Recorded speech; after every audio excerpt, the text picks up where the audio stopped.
Hello and welcome to the series The Windows IT Pro Stories, where I chat with IT professionals to learn and to understand a different perspective of Windows 11. My name is Hajar Dalwal. I'm a product marketing manager for Windows Commercial at Microsoft. With me to discuss Windows 11 is an IT professional and a longtime friend, Adnan Hendricks. Welcome, Adnan. Thanks, Arjit. Nice to be here. I'm an IT consultant based in the Netherlands, and I provide IT services to clients all over the world. I want to understand, I want to get your perspective. Yeah. When you started using it, how you're using it now, what are your likes about it? Well, I'm one of the guys that's been looking at it since insider builds. So prepping myself, also for some of my clients, just to get ready, making sure that devices were compatible, applications, that sort of thing, and also to find out what sort of features we would be getting with Windows 11. And my main focus is always on the security. So security first, there's got to be a reason to move to the next version of a product. And Windows 11 really brought the security, from chip, making sure that even some of the work that I do in the cloud is secure. So I was very happy to hear that. I would love to expand on that security stuff that you just brought up. What are you talking to your customers and other IT professionals about the security aspects of Windows 11? Well, quite a lot of the things. Like one of my favorite features is Windows Sandbox, because I'm a bit of a security conscious guy. Even my normal internet usage, I used to create a virtual machine and then run that virtual environment just for interneting, traveling all over the show. Sometimes I don't have a VPN, so I want to make sure that I'm still as secure as can be. With Windows 11, you get the Windows 11 Sandbox that really just creates that environment for you, and the minute you close it up, it's gone. So I didn't have to set up, install Windows, do the usual thing. It's just part of the operating system.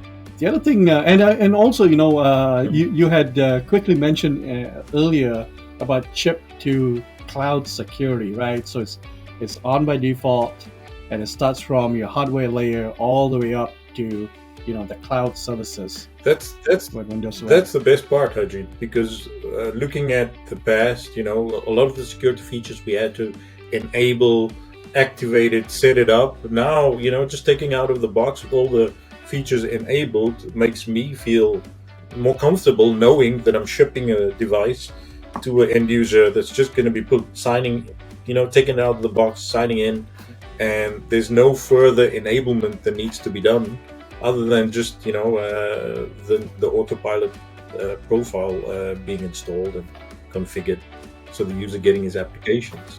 So you had also mentioned about the Windows Insider program, and I think you're very strong, or you're an active user of it.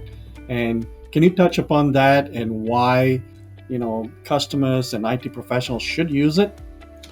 Well, it's always about knowing what you're getting or knowing what's coming, like a bit of looking ahead.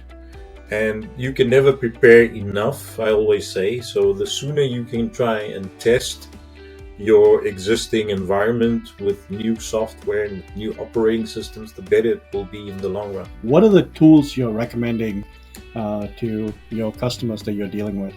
Well, the best part is most of them have the tools that I've already implemented for deploying operating systems like Windows 10 in the past. And the nicest thing is you're just using your existing deployment infrastructure to deploy Windows 11. Very rarely that we still do wipe and load deployments with Intune. We have configuration manager. So with endpoint, I always advise to just do autopilot or configuration profiles. And with some of my smaller clients, they basically just need to sign in with their account, with their work account, and they get most of their stuff. And they're good to go from there. Yeah. And I like what you hit upon, right? Use what you already have. What works with Windows 10 is going to work with this. Is there something you would like to see in future releases of Windows 11? Future releases, well, I always think about what am I doing now that's extra that would need to be in the product. Remember, I mentioned the sandbox thing, so it's almost like my Microsoft read my mind, but by creating certain features. So, but I think just the path that where the integration, for example, with Windows Defender, the features and the functionality and the protection that you're getting. So I like where Microsoft is going with that, but I think more tech features. I'm not so much on the productivity side. For me, as long as the network's up and running and I can get to my admin tools, I'm happy.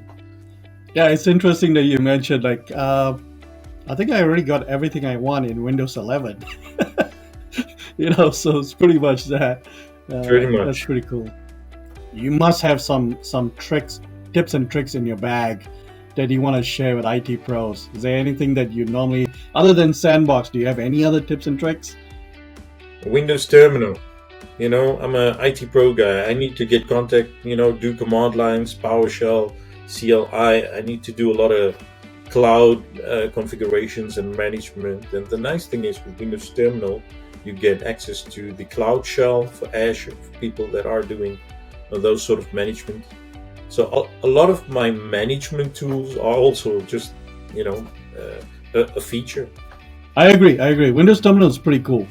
You can have, like you said, you can do the cloud shell, connect to your, Azure environment. You can do your PowerShell. You can do your traditional legacy command line stuff. So it's like all in one place, and very makes things easier for as an IT professional to multitask. And Yeah, excellent tip the there. best tip, or the extra tip that I could add with Windows Terminal, is that you can make it almost transparent, translucent. So quite often you got like screens and you need to see what was the command line that I need to enter.